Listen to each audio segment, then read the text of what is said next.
पंजाबी में किसी ने क्या खूब कहा है, सावां दी मैं मंडी लाई, लोकी कहंदे गुब्बारे ने।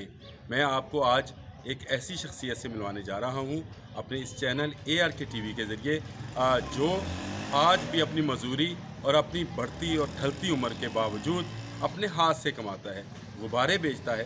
बाबा खुशी मोहम्मद। आइए बाबा खुशी मोहम्मद की कहानी उसी की ज़ुबानी भी सुनते हैं और देखते हैं कि वो इस मजदूरी और इस बुढ़ापे में भी किस तरह से रिज़्क़ हलाल कमा रहे हैं।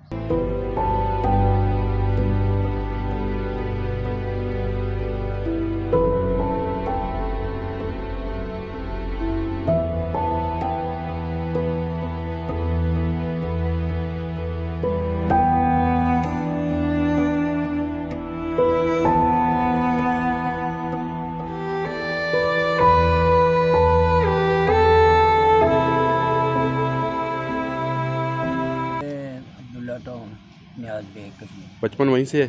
नहीं जी, बचपन पहले हमारा वो मोहल्ला करनालपुर आबाद कॉलोनी के पास उधर थे। तो इधर फिर मैंने मेरे भांजे ने इधर जगह ले ली, मकान बनाया, तो वो इधर हमें भी ले आया।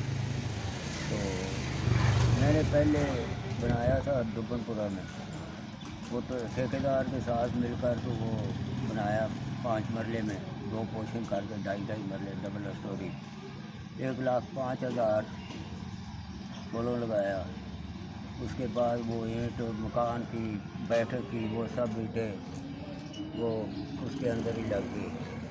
1,05,000 फिर वो पल्ले से लगाया।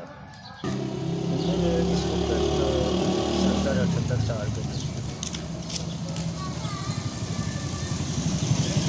पुराने पाक पढ़े है जी, स्कूल नहीं पढ़ा, ना को पढ़ाने वाला था तो ना मैं पढ़ा हूँ।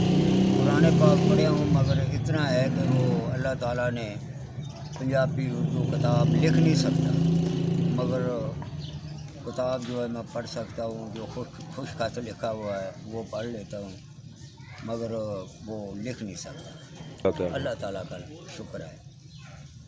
रोज़ की कितनी सेल हो जाती है?